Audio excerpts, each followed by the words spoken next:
Je m'appelle Nicolas Dauban, je suis artiste plasticien. Je vis en France, à côté de Toulouse. J'ai fait mes études à Perpignan. Mon travail en général concerne la question d'une- de vivre une situation de contrainte et de savoir comment est-ce qu'on réagit avec cette situation de contrainte.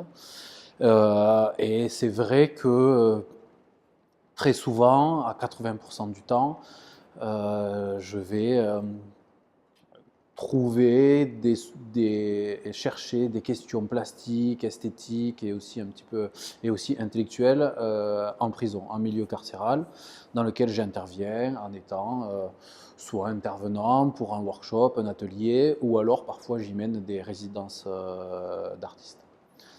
Euh, pour la résidence The Spur, au centre d'art Bolite, j'ai choisi de développer trois choses dans mon travail, avec au centre la question de la nourriture en prison, chose que j'ai pu développer en France. Mais très vite, je me suis rendu compte que le fonctionnement des prisons en Espagne est absolument pas le même que les fonctionnements des prisons françaises.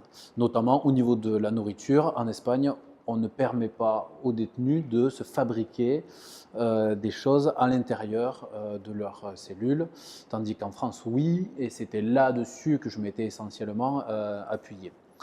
En parallèle de tout ça, j'ai fait avancer un travail que j'ai commencé sur une prison française qui est à Lyon, un fort militaire qui a servi pendant la Seconde Guerre mondiale, avec cette histoire de carrelage que j'ai reproduit en sérigraphie et en multiples sérigraphies.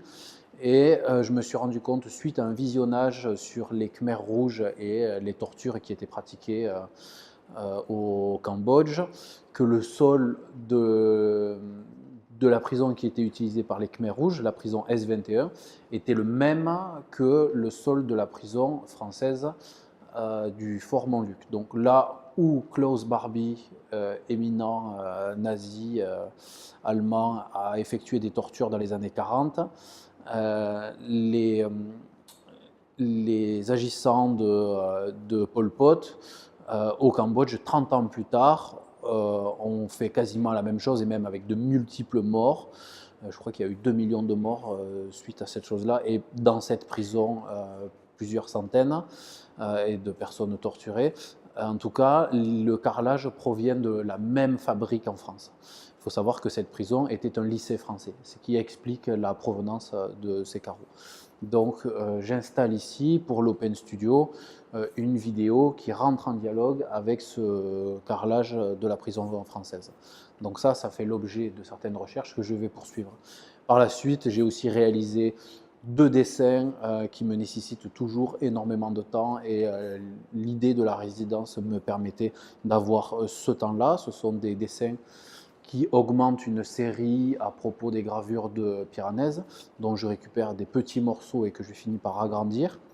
Donc des prisons imaginaires que je retravaille moi-même en situant des petits personnages à l'intérieur. Donc pendant mon temps de résidence, j'ai pu faire avancer ceci. Mais aussi sur la question de la nourriture, j'ai décidé de ne pas en rester un peu sur cette nouvelle et qui d'un coup me, me bloquait un petit peu. J'ai décidé d'étudier un documentaire qui s'appelle Les Festins imaginaires. Il s'agit de repas qui étaient récités dans les camps de concentration juste pour se réunir. Voilà, les personnes se réunissaient dans les baraquements, avaient la tête qui dépassait juste de leur lit et se racontaient ce qu'ils aimaient se faire à cuisiner, etc. Évidemment, ils n'avaient aucune possibilité de se faire tout ça, mais pour essayer d'aller un petit peu contre la faim, en tout cas, ils se racontaient ce qu'ils aimaient manger et surtout ce qu'ils aimaient faire ensemble. Et le faire ensemble, pour eux, c'était plus cuisiner, c'était raconter la cuisine. Donc moi, après avoir un peu écouté tout cela en étant simple spectateur, j'ai décidé de réécouter maintes et maintes fois. J'ai noté toutes les recettes qui étaient énoncées. Je me suis d'ailleurs rendu compte, même avec mes bases de cuisine extrêmement simples, que parfois c'était n'importe quoi, qu'ils ajoutaient un peu tout et n'importe quoi, pourvu que ça soit quelque chose de gourmand, d'extraordinaire à raconter. Puis j'ai décidé, lors d'une exposition à Marseille, d'activer une des recettes et d'embaumer d'odeur tout le centre d'art avec une des recettes imaginaires. Donc ici pour l'Open Studio, moi ce qui m'intéressait en France c'était les personnes qui cuisinaient ensemble. Donc je m'étais toujours dit que c'est ce que j'allais proposer pour l'Open Studio à la fin de la résidence. Mais ce que je ne savais pas, c'est que finalement j'allais proposer de refaire une des recettes qui a été récitée, imaginée dans un camp de concentration. Et donc, c'est donc ce qui va se passer. C'est-à-dire qu'en même temps que tout le monde cuisine cette fameuse recette, ils vont apprendre d'où vient cette recette, d'où vient mon intérêt pour la cuisine dans les milieux fermés et contraints, et aussi cette histoire de carrelage, et découvrir aussi des scènes des prisons imaginaires. Évidemment, il y a un pont intéressant à faire entre les prisons imaginaires et les festins imaginaires. Mais ce qui est très important pour moi, c'est que cette ouverture d'atelier, pour moi, c'est un projet en soi parce qu'on a rencontré les personnes du centre ouvert de Gérone qui m'ont dit, voilà, nous n'avons pas besoin de faire quoi que ce soit, etc. Mais qu'est-ce que vous pouvez nous proposer? Ben moi, simplement, j'ai écrit un petit projet qui disait, en gros, que je proposais aux personnes du centre ouvert de venir dans un lieu culturel, artistique, de rencontrer un espace, des œuvres ou des acteurs culturels et de se dire, et que le ministère de la Justice et que donc leur supérieur à Barcelone puisse valider que tout ceci fasse partie d'un programme de réinsertion sociale. Ce qui m'intéresse, c'est que moi, si des personnes du centre ouvert qui donc dorment là-bas la nuit, mais circulent dans la ville le jour, travaillent ou cherchent du travail, si le centre ouvert leur dit il faut aller au centre d'art Bolite,